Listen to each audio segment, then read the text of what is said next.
Come on down. You're the next contestant on Price is Right Wrestling, and we've got some terrific prizes for you all tonight. You just gotta sift through all the broken tables, broken chairs, broken bodies, broken trash can lids, crowbar. Why Devin Storm is there, I don't know. I don't know how Tony D'Angelo got him underneath the ring, and every single goddamn weapon that was underneath the ring, in the warehouse in the back, and up on the goddamn roof. So many weapons, so little time. I'm John Retton with my review of WWE NXT 2.0 War Games. I'm going to say right now, this is probably my least favorite War Games event that NXT has put on. I will explain why, though not all of it was bad. Let me know your thoughts in the comments, please, though.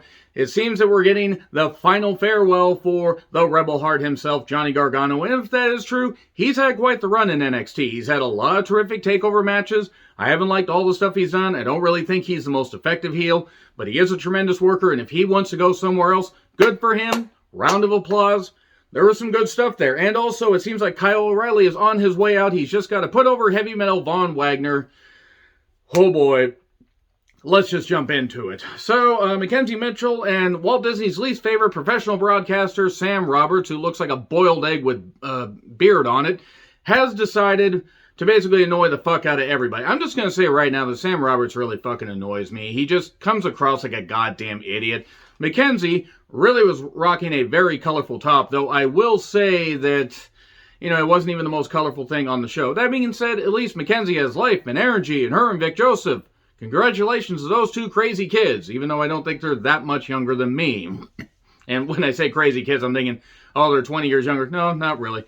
So, not much of note. Andre Chase wanted to coach NXT Team 2.0, but Tony D'Angelo and Rex Steiner, that's his name, kicked him out and said, no, we don't want you. Go chase someone else. Huh?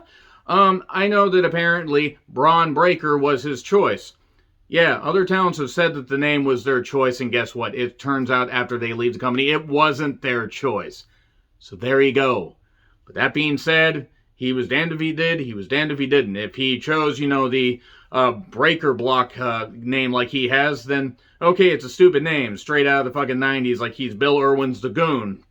Or Abe Knuckleball Schwartz, who was the Brooklyn Brawler, by the way. And somehow not as bad as the Red Rooster, taking a terrific worker like Terry Taylor and making him the Red Rooster. But also Rex Steiner is a really cool name, but they didn't want to trademark that. Moving on from that, we get a video package with war footage and everything. The threat of war is all around us. Vic, Beth, and Wade on commentary. This is Beth's last commentary stint in NXT. And if so, okay, at least she got to have, you know, something that was filled with a whole lot of plunder, if you will. And Wade looks like Duke Hudson's dad, and I can't unsee it. You can't unsee it now. So the women make their entrances. With a bat, and Cora Jade's there, and everybody, they're in cages, you know, in the crowd. Cages in the crowd, that'll go well. Some of those fans should be locked in fucking cages for the goddamn bullshit that they decided to chant. I get that they're a live studio audience, at least live in name only. They definitely aren't alive. Their brains aren't alive. I think they were all lobotomized at birth. And they definitely don't skip leg day. They definitely don't skip the bar either. But just judging by how some of these fans were reacting, they got to rotate the audience in and out. They got to maybe tour. I understand they want to give it a game show feel, and they don't really care if the wrestlers, like, you know, get to work in front of the new fans or not. But this is going to be telling. Like, if fans love these guys or love these women, and they boo others and whatever, that's going to, like, color the opinion of some people when they get called up to the main roster. And they're already shoehorning people. They had Hayes and Tricky Ticky Williams up on, you know, a SmackDown show just like, what, a few weeks ago? I understand they're... NXT 2.0 is a fucking mess. It's a fucking goddamn mess. So, Dakota teased her hair and then got downright sadistic with it. Okay, I want to say right now, this is a women's War Games match and everything. It's the only women's match on the show, but then again, considering they had 8 women, all human centipede together, which is a comforting image, except for that time of the month, because it's a literal bloodbath. Moving hastily on from the fact that I probably ran off every single woman that watches my show, all 3 of you, let's talk about the women's War Games match. Toxic High Traction, as I call them. Mandy Rose, JC Jane, Gigi Dolan doing a tribute with her makeup to the late Daphne, which was a very nice touch. And also Dakota Kai that had, you know, massive hair, teased hair and everything. It was absolutely insane. If you get that teased hair and sadistic line, fucking love you guys. They took on Team Hodgepodge, as I call them. Io Shirai, not with Zoe Stark, because Zoe Stark is out injured. You had Kelly Cora Jade, who's the skater girl. She says see you later, girl. And Raquel Gonzalez, who was looking for every bit of an exemption not to get stuck with the goddamn needle. And wanting to toss minorities over the wall. If you know, you know. Okay. So, at one point, when we started with, I believe it was Dakota and Kelly, there was a slam, into kendo sticks or whatever, and I always react badly. I'm always in a lot of pain when I take wood deep in my guts, and I don't know if you do, and I will be taking no further questions on this. Cora comes in next because the faces had the advantage, which never really works out in war games, by the way.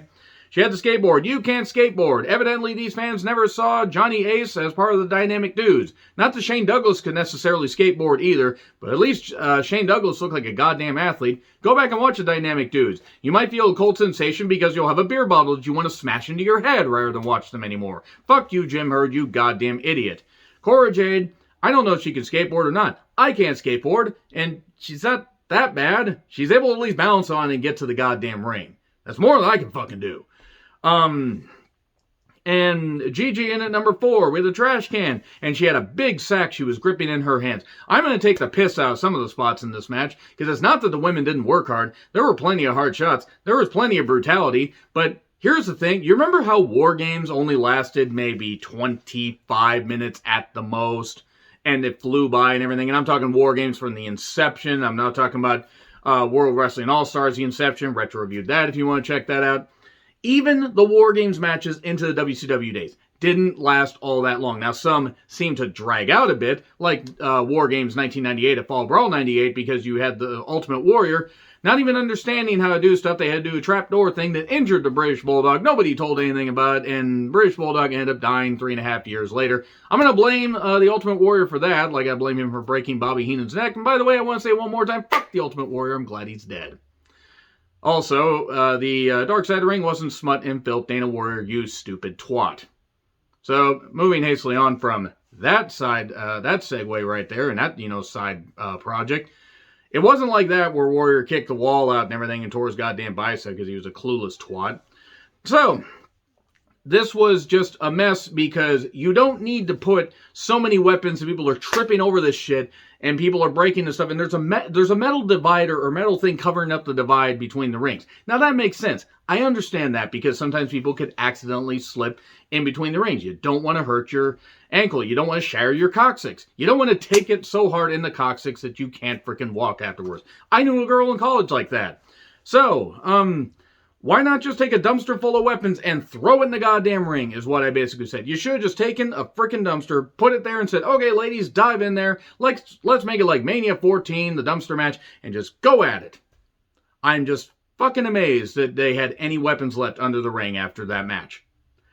It wasn't that... There were elements of a decent match here, and it was clouded by all this fucking goddamn hodgepodgey bullshit. And the bullshit didn't end, unfortunately. And I wanted to like this more than I did because there was effort from all the women. So Io comes in with chairs and trash cans. And then JC comes in and grips the table and screams enthusiastically, I want somebody to look at me like JC looked at that gripped wood. There's a particular woman that I could mention. I'm not going to, but I could.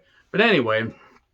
no, not a wrestler, by the way. Somebody that I've actually interacted with. So anyway, I've lost track of how many weapons they have. Jade comes in. She hits a swanton through the table. Now, credit to her. Apparently, I guess her boyfriend, now Blake Christensen, who was Trey Parker briefly for a cup of coffee in WWE, and is now killing it on the indies like he was before WWE signed him for a cup of coffee.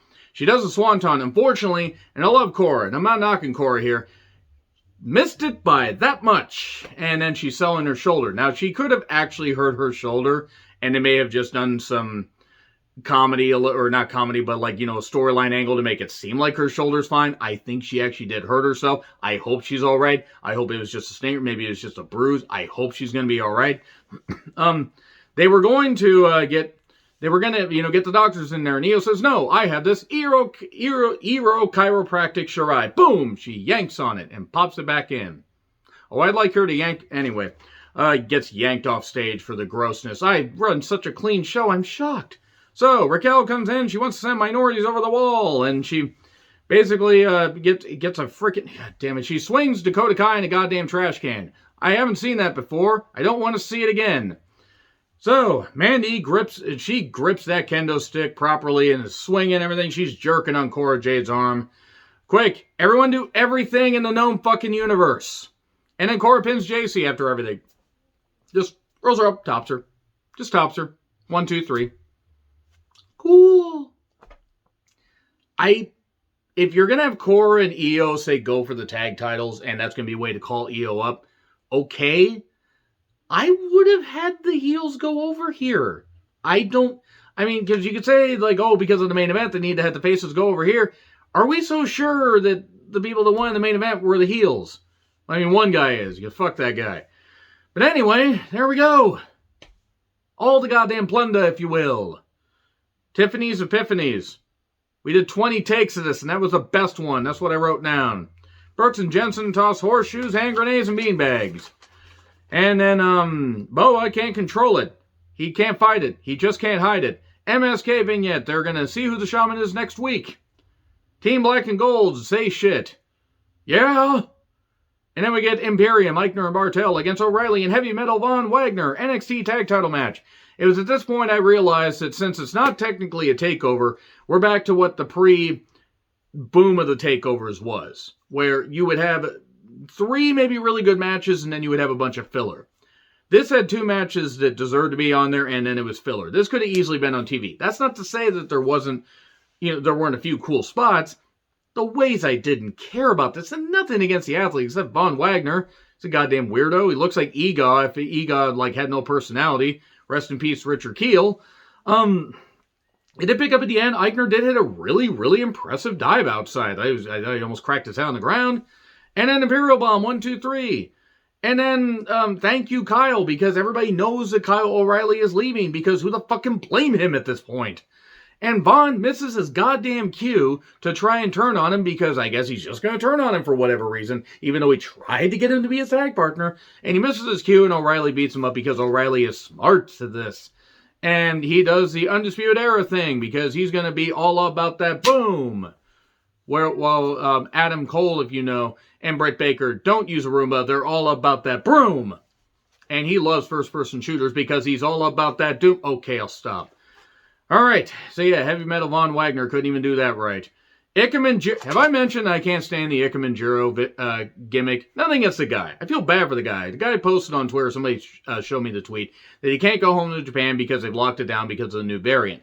And he's getting to wrestle, he's getting to live his dream, and I hope he has friends here that he can interact with. I got nothing against the guy. Can't fucking stand the gimmick. So, and then we got a Santos Escobar vignette. And Elektra Lopez talks about how she has a grown ass. No, wait, she's a grown-ass woman. Sorry, I was thinking about her ass. Moving on from this, not sexist, just funny. Cameron Grimes is wants to take these Clippers to the Duke because he's facing Dookie Nukie Hudson in a hair versus hair match. Why? Why is this a thing? Why is this feud happening? They are fighting because somebody won something in a poker game. They are fighting over shampoo, which one will need less of after he gets his head shaved. Okay, stupid Poison Rana. Stop with the Poison Ranas. After all that, Dookie Nukie Hudson kept trying to cheat. Grimes gets the most devastating maneuver in all professional wrestling. Surprise roll up 1, 2, 3 with the tights, and there you go. And then Duke attacks and he tries to take Cameron down and, shave his head. But no, Grimes is going to give him a skullet. And then he wanted to actually give him a mullet. But first, Dookie Nukie had to mullet over first. So, Lady Luck is a bitch, says Wade. That was the highlight of this match. So, grizzled hung veterans are grifting people and eating food. This is the stuff we saw a month ago. I don't know what happened to Gibson and Drake. I remember when they were a good tag team. Casey Caden concerts. KKK? That's not good. So, Draco Anthony is in a diner. And Nude Year's Evil in a month. Or something like a month. Joe Wayne Gacy with Harlan Myers took on Roderick Strong with all of Diamond Mine plus Ivy Niles' chain that she probably should have hit several of the fans with. Maybe that would have shut them up. I mean, honestly, it probably wouldn't have hurt. I mean, it's not like hitting them in the head would have fucking mattered. But why did Strong resign for this? Why did he resign? Why are they doing this with him? I'm not saying everybody needs to go to AEW. I know Ring of Honor shut down. I get it. People want to get their money, fine. Strong doesn't fit in NXT 2.0.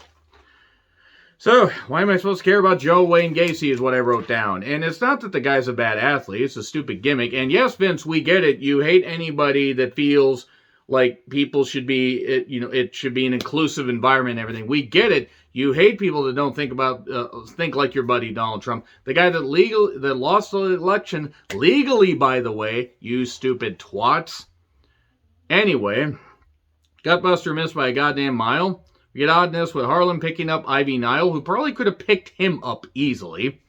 And Strong retains. Cool, whatever. The Cruiserweight Championship lives on, dragging itself across the goddamn road like it's a Leatherface victim. Ikemen Jiro eats a lot. This is something they thought was a good idea to put on one of their mainstream broadcasts. O'Reilly wants Vaughn in a cage. A Meadow Wagner cage. Fuck it. The men's team get in here. So we get all the entrances.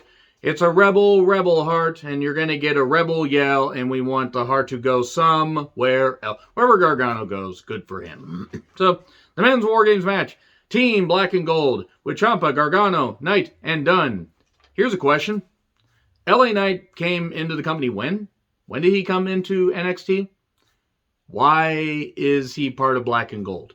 They're acting like, Knight has been part of NXT as long as Ciampa and Gargano, and even Dunn. And he hasn't been. I got nothing against LA Knight. I like LA Knight. Yeah, but Team Black and Gold, they might as well have just had O'Reilly be part of this. I mean, I would have had that but I get it because Grayson Waller's on the side of Team 2.0, which explains why I said there were going to think there were only 3 people on here and Grayson Waller.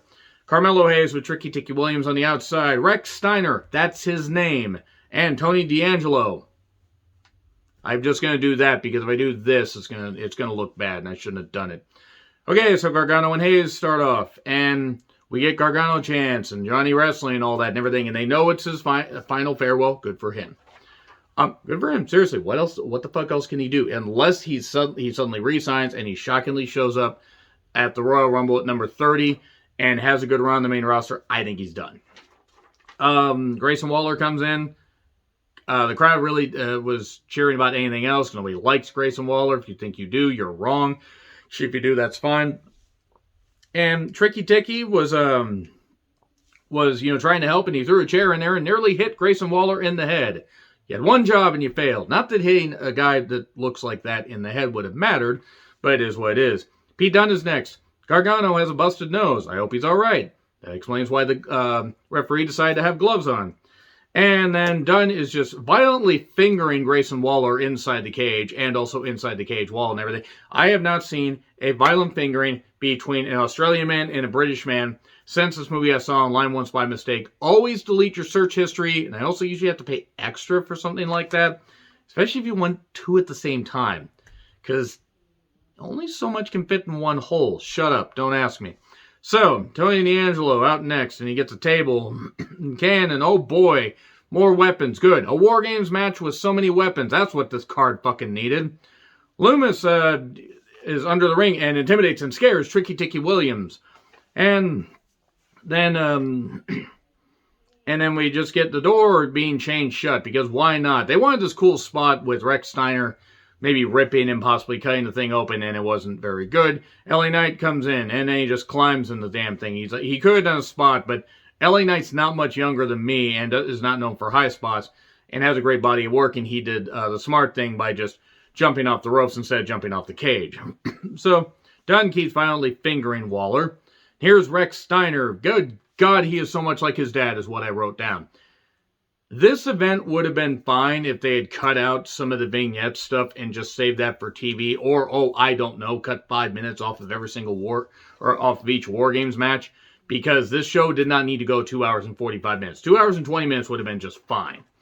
Hell, some of the older takeovers before, like, say, things got really, really big, even Takeover Brooklyn, I think, was, 2.5? You don't need to go almost 3 hours. Especially when you have 5 fucking matches. You're not New Japan, and even New Japan probably shouldn't do that shit.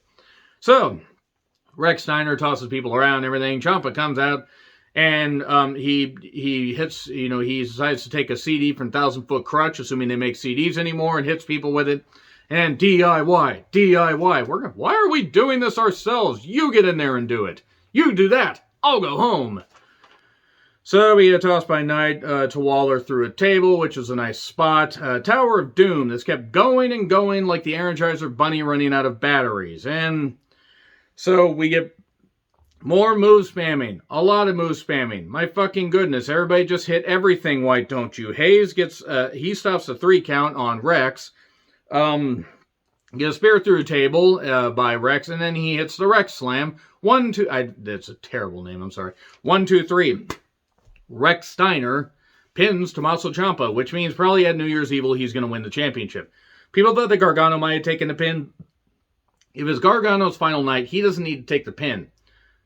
Because that way now you establish that even though Rex lost at Halloween Havoc, this is going to give him some momentum. So they did something right. It wasn't the worst show I've seen from NXT, but this is easily the worst War Games event I've seen. Because all they did was just weapons. Adding more weapons does not matter. I don't care if you're WWE, AEW, NWA, New Japan. I don't care what you are. Unless you're a deathmatch company, and then all you can do is weapons because you don't have talent. So, we here at Price is Right Wrestling would like to remind you to control the pet population. Have your pets spayed or neutered. Goodbye, everybody.